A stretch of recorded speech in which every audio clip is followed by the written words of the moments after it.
ఇవి చూస్తే ఖచ్చితంగా ఆయన వాహనం ఢీకొన్నది స్పష్టంగా కనిపిస్తోంది ఆ విజువల్ అయితే మాత్రం.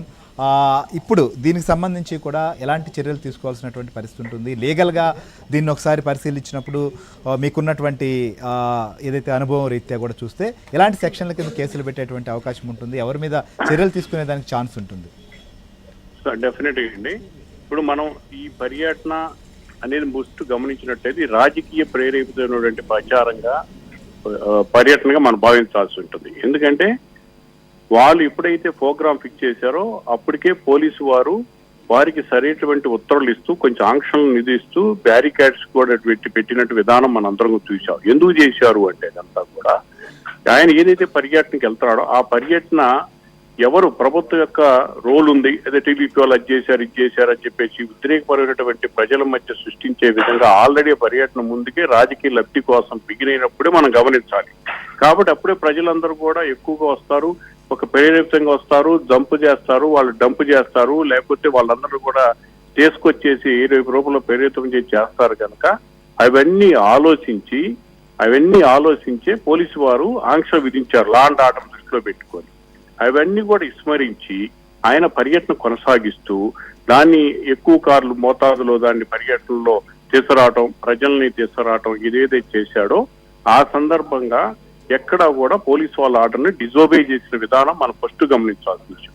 రెండు, ఏదైతే సంఘటన జరిగిందో ఆ సంఘటన జరిగేటప్పుడు ఆ దెబ్బతిన్న వ్యక్తి ఆ కింద పడే ఎత్తు కూడా పెద్దగా అరుస్తున్నాడు.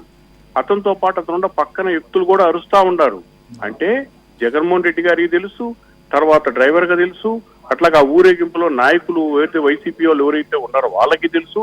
ఒక పర్సన్ ఒక కారు కింద పడ్డాడు, ఆ కారు కింద పడ్డ తర్వాత అతనికి రక్షించాల్సిన ఆవశ్యకత ఉండి కూడా దాని బదులు అతని పర్యటనే ముఖ్యమైనగా భావించేసి అతను పక్కన పడేసి కావలసిన మెడికల్ అసిస్టెన్స్ కూడా లేకుండా కారుకులయ్యారు కనుక డెఫినెట్ గా 304 పార్ట్ బి అంటే ఇప్పుడు సెక్షన్ 105, 118, 3 and 5 బిఎన్ఎస్ యాక్ట్ కింద కేసు నమోదు చేయటమే కాకుండా దానితో పాటు వీళ్ళు ఎవరైతే మెడికల్ అసిస్టెన్స్ కనుక సరైన సమయంలో అందితే అతను బతికుండేవాడు అని తెలిసి కూడా చేయలేదో మరి ఆ దాన్ని కూడా 307 కింద ఎందుకు చేయకూడదనే ఆలోచన ఒకటి.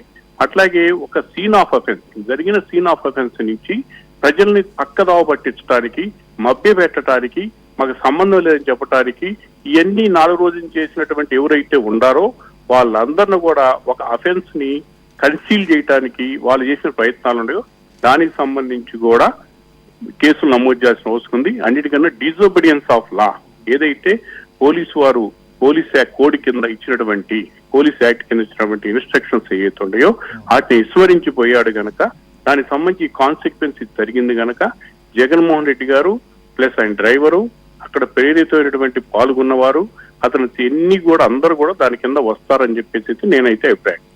భవిష్యత్తులో కూడా ఇలాంటి పర్యటనలు సాగిన అది ఎవరు చేసినప్పటికీ కూడా ఇలాంటివి జరగడం, అమాయకులు చనిపోవడం, లేకపోతే అమాయకులు ప్రేరేపితులయ్యే విధంగా వారిని చేసి రెచ్చగొట్టడం ఇలాంటివన్నీ చోటు చేసుకుంటున్నాయి. ఇవాళ చనిపోయారు, తర్వాత ప్లకార్డులు కూడా మనం చూసాం, రప్ప రప్ప అంటూ వస్తాం అనేది. ఇవన్నీ కూడా ఒక పరాకాష్ఠకు చేరుతున్న పరిస్థితి కనిపిస్తోంది. ఇవన్నీ ఉండడం అనేది రాష్ట్రానికి మంచిది కాదు, ప్రజలకు మంచిది కాదు, ఏ పార్టీ వాళ్ళకి కూడా ఇది మంచిది కాదు. ఇవన్నీ కూడా రాకుండా ఉండాలంటే కఠినంగా వ్యవహరించాల్సి ఉంది. దీని మీద కూడా ఏం చేయాలి?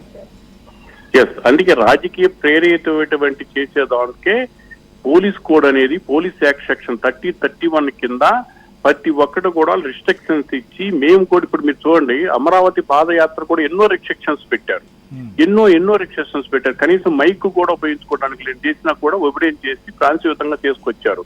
ఏది మన న్యాయస్థానం టు దేవస్థానం. మీరు ఇంత చేసి ఎన్ని రిస్ట్రిక్ట్ చేసినా ఆ రోజు అదే ప్రభుత్వం చేసినా ఎక్కడ ఒక చిన్న ఇన్సిడెంట్ జరగకుండా కూడా అంత సక్సెస్ఫుల్ గా చేసుకొచ్చారు కదా. అదే ఆంక్షలు పెట్టితే ఆంక్షలన్నీ కూడా వీళ్ళు విస్మరించారు, మేమని ఒబే చేశాం.